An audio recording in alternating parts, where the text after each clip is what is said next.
नमस्कार, आप देख रहे हैं HMTV लाइव। मैं हूं राजकुमार अग्रवाल। आज क्या है खास नोएडा में? नोएडा में आज बहुत कुछ खास है।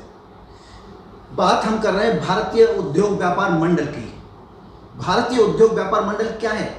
देश की सबसे पुरानी संस्था उन लोगों के लिए जो व्यापारीगण हैं। आज उस संस्था में एक अध्यक्ष का चुनाव हुआ है। अध्यक्ष का चुनाव क्यों हुआ है? इस संस्था के जो पहले अध्यक्ष थे श्याम बिहारी मिश्रा जी का अचानक स्वर्गवास हो गया, वो प्रभु को प्यारे हो गए। तो निश्चित ये प्रक्रिया दोहराई जाती है कि चुनाव किया जाए और नया अध्यक्ष चुना जाए, ताकि वो जो संस्था है सही तरह से कार्य करती रहे। उसी संस्था पे आज जो चुना गया है, हमें मेरे बाईं तरफ आप हैं रविकांत गर्ग जी, आपको अध्यक्ष चुना गया है। मेरे दाईं तरफ है सुनील गुप्ता जी, आपको भी एक नोएडा में बहुत अच्छा एक पद दिया गया है। तो क्या पद दिया गया है वो हम गुप्ता जी से बात करेंगे। गुप्ता जी, स्वागत है आपका HMTV लाइव में।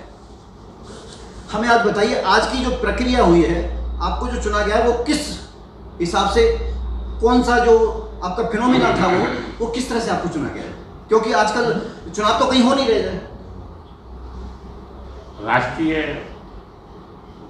महामंत्री, भारतीय उद्योग व्यापार मंडल के राष्ट्रीय महामंत्री श्री गोपाल मोर्य जी के द्वारा वर्तमान परिस्थितियों की आवश्यकताओं को देखते हुए वर्चुअल मीटिंग के माध्यम से राष्ट्रीय पदाधिकारियों की और कार्य समिति के प्रमुख लोगों की बैठक आयोजित की गई। उस वर्चुअल बैठक के माध्यम से जो रिक्त स्थान था भारतीय उद्योग व्यापार मंडल के अध्यक्ष का आदरणीय श्री श्याम बिहारी मिश्रा जी के निधन से जो स्थान रिक्त हुआ था, उस स्थान की पूर्ति के लिए लोगों से चर्चा हुई और लोगों ने उसके लिए 3 नाम प्रस्तावित किए, जिसमें आदरणीय श्री बालकिशन जी अग्रवाल जो वरिष्ठतम उपाध्यक्ष हैं, और श्री गोपाल मोर्य जी जो राष्ट्रीय महामंत्री हैं, और हमारा, परंतु दोनों राष्ट्रीय महामंत्री श्री गोपाल मोर्य जी के द्वारा और श्री बालकिशन अग्रवाल जी जो वरिष्ठतम उपाध्यक्ष हैं, उनके द्वारा संगठन हित में व्यापक दृष्टिकोण अपनाते हुए उन्होंने कहा कि उपयुक्त रविकांत गर्ग ही इसके लिए हमारी ओर से उपयुक्त भी है और हमारा सहयोग और समर्थन भी है। तो उन्होंने मुझे जो अपना सहयोग और समर्थन दिया, मैं तो समझता हूँ कि अपनी भावनाओं को जिस प्रकार से उन्होंने प्रकट किया वह देश की परंपरा के अनुरूप है, और जो त्याग की भावना और जो समर्पण की भावना हमारे अंदर और खास करके व्यापारी के अंदर होती है, उसका भी मैं प्रतीक मानता हूँ। और भारतीय उद्योग व्यापार मंडल एक पुरातन संस्था है, बहुत बड़ी शीर्ष संस्था है। उसका पद का चयन किया जाना और जिसमें 23 प्रदेशों के लोग जुड़े और सारे राष्ट्रीय पदाधिकारी प्रमुख रूप से उपस्थित रहे, सबने अपनी भावनाओं को प्रकट किया।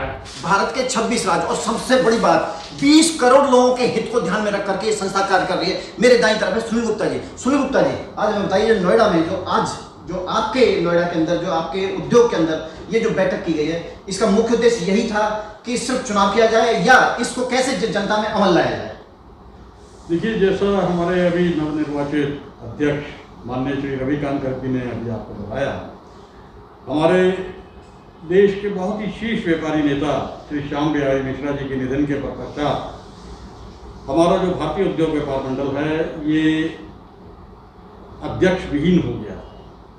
गत 50 दिनों से यही शीर्ष नेताओं के बीच में ये है प्रक्रिया चल रही थी, सोच विचार और मंथन चल रहा था कि अब इस पद को श्री मिश्रा जी के अनुरूप उनका जो एक कद था उसके ही आकार का एक नया कद का आपको एक अध्यक्ष चाहिए। इस हेतु जैसा माननीय रविकांत जी ने बताया, एक बैठक, जूम बैठक का आहूत किया गया।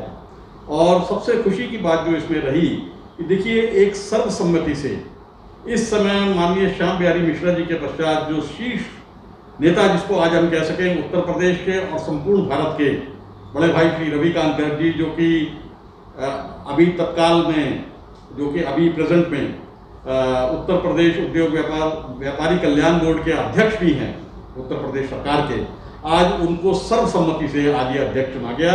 आज की बैठक का जो मुख्य एजेंडा था कि नए अध्यक्ष का चुनाव करना सर्वसम्मति से, और इसके पश्चात संगठन का विस्तार और भी पूरे देश में कैसे किया जाए, क्योंकि मैं राष्ट्रीय संगठन मंत्री भी हूं और एनसीआर अध्यक्ष भी हूं, तो संगठन मंत्री होने के नाते मेरा ये दायित्व भी बनता है कि हमारे को सभी राज्यों में संगठन का और अधिक से अधिक विस्तार और इसको और सुदृढ़ बना जाए, जो कि मुझे पूर्ण विश्वास है कि हमारे नव निर्वाचित अध्यक्ष रविकांत गर्ग जी और हमारे वरिष्ठतम उपाध्यक्ष माननीय श्री बालकिशन अग्रवाल जी, मैं बालकिशन अग्रवाल जी को भी मैं बहुत धन्यवाद दूंगा।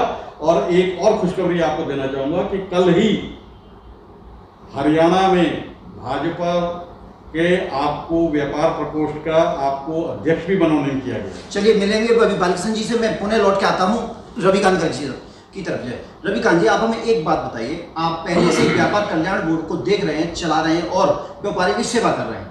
अब इस संस्था से जुड़ने के बाद में, अध्यक्ष बनने के बाद में, ऐसा नया क्या करने जा रहे हैं जिससे व्यापारियों को बहुत ज्यादा लाभ मिलने वाला है?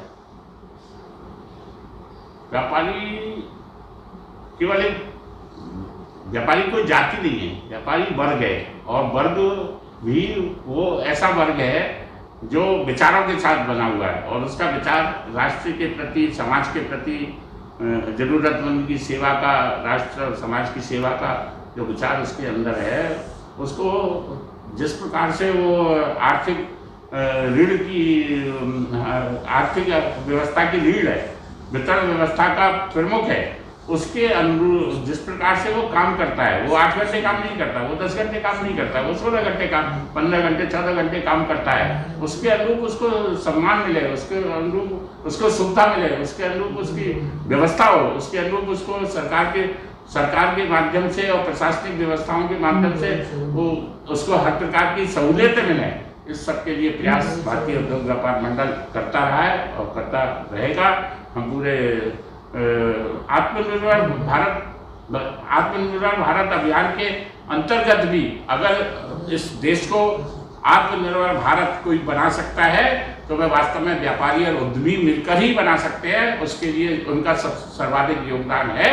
उस योगदान को और आगे बढ़ाने का काम हम इस संस्था के माध्यम से और संगठन के माध्यम से करेंगे। ये तो सर्वविदित है कि एक उद्योगपति ही है, व्यापारी ही है जो अपने आप में सक्षम है, जो नौकरी नहीं करता, नौकरी देता है। हम चलते हैं हरियाणा की तरफ, बालकिशन जी की तरफ। बालकिशन जी, आप हमें बताइए जी, आप हरियाणा का जो आपने दायित्व भाग लिया है, इतना बड़ा भार, पूरे देश की संस्था है ये, हरियाणा की नहीं है, तो आप इसको किस तरह से निर्माण करेंगे?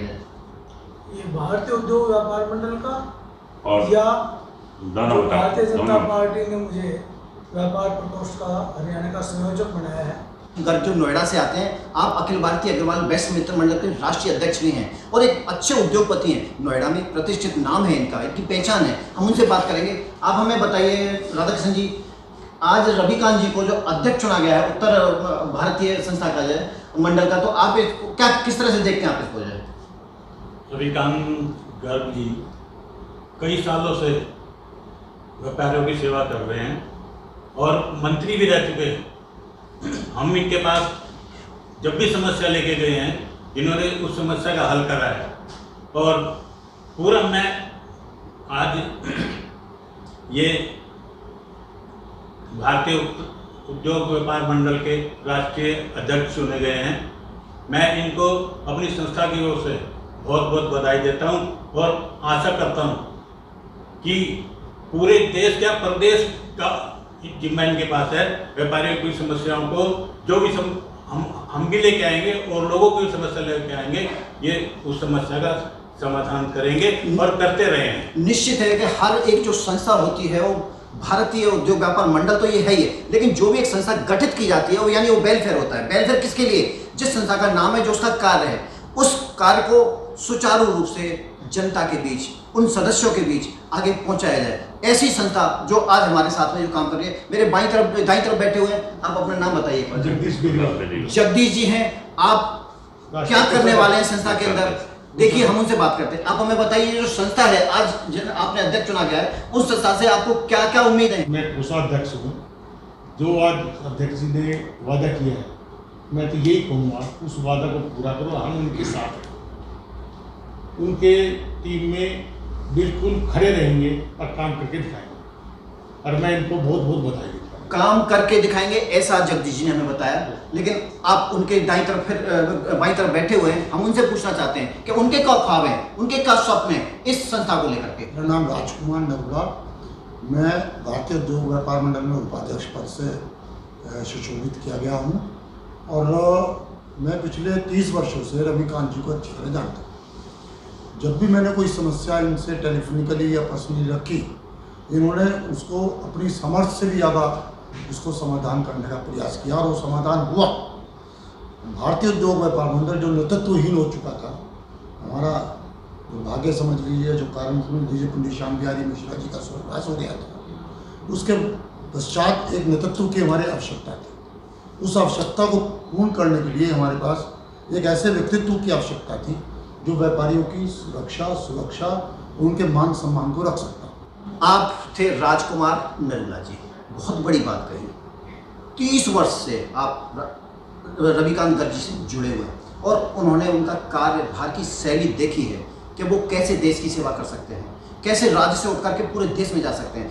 ऐसे ही नोएडा से हमारे साथ हैं ध्रुव अग्रवाल जी। हम ध्रुव अग्रवाल जी से पूछेंगे क्योंकि वो एक सीए भी हैं। ये कह सकते हैं कि व्यापारी अगर है तो एक आर्थिक एक सीए के साथ जरूर जुड़ा होगा कहीं ना कहीं। तो आज हमारे साथ हैं ध्रुव अग्रवाल जी, हम उनसे पूछते हैं कि वो क्या कहना चाहते हैं आज की संस्था के बारे में।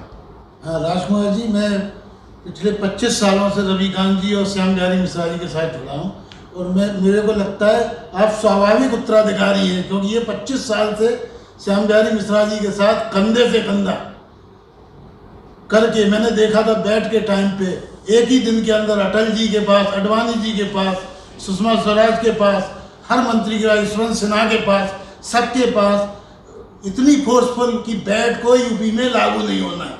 और वही का आज जैसे ये 35 साल की उम्र में मंत्री बने, पहली बार ऐसे मंत्री बने हैं जिन्होंने अफसरों के खिलाफ FIR की। अभी जो है 42 लाख रुपए अफसरों से रिकवर कराए व्यापारियों के लिए। ऐसा जुझारू व्यक्तित्व हमको चाहिए और यदि इनकी वजह से मुझे लगता है जिस तरह ये संघर्ष कर रहे हैं कि ये जल्दी ये जो छापामार अभियान है ये सचल दस्ता उत्तर प्रदेश से खत्म होगा। ये थे ध्रुव अग्रवाल जी जिन्होंने बताया रविकांत जी के बारे में कि कैसे व्यापारियों की मदद और व्यापारियों का जो शोषण है रोका जा सकता है। ऐसे हैं रविकांत जी। रविकांत जी के पास आते हैं और लास्ट में एक अंतिम पड़ाव की तरफ चलते हैं। एक क्वेश्चन पूछते हैं मुझसे। रविकांत जी, आप हमें बताइए, आप तो पहले से इससे जुड़े हुए हैं, बहुत अच्छी बात है। अब 26 राज्यों में इसको आप किस तरह से फैलाएंगे? आपका ये किस तरह से, क्या ड्रीम प्रोजेक्ट क्या है, किस तरह से आप इसको विस्तार करेंगे? क्योंकि आप उत्तर प्रदेश से हैं, उत्तर प्रदेश देश का सबसे बड़ा राज्य है और यहाँ पर ये भी मैं कहूँ कि हाल ही में बंगाल के अंदर तो बहुत ज़्यादा शोषण भी हो रहा है व्यापारियों का, जो बीजेपी सरकार वहाँ नहीं जीत पाई, उसमें भी कुछ कहना चाहेंगे? भारतीय उद्योग व्यापार मंडल का ढांचा कुछ पूर्व से बना है, उसके विस्तार की आवश्यकता है।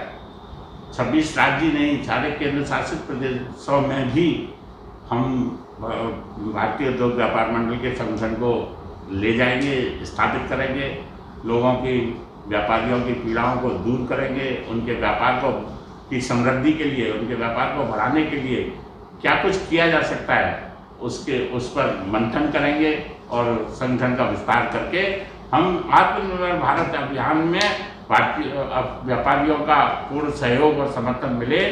स्वदेशी और स्वावलंबन के माध्यम से हमारी जो पहचान है और जिसको स्वदेशी को अपनाकर, स्वदेशी का उत्पादन बढ़ाकर हम जो आत्मनिर्भर भारत के अभियान को पूरा कर सकते हैं, उसमें भी अपना पूर्ण योगदान देंगे। ऐसे ही कोई बड़ा नहीं बन जाता।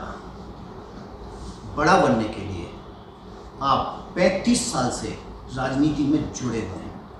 35 साल एक लंबा समय होता है। 50 साल हम नोएडा में बैठे हुए 50 साल तो 50 साल, मैंने वो 15 साल घटा दिया उसको। नोएडा को बसे हुए अभी 38 यानी 38 साल ही हुए हैं।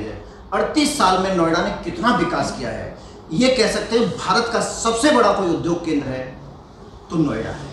किसी जमाने में उत्तर प्रदेश का लखनऊ और कानपुर होता था, लेकिन आज ये जो नोएडा में जो बैठक की गई है वो सोच समझ करके की है। जैसा मैंने पहले कहा था, ऐसे ही कोई बड़ा नहीं बन जाता।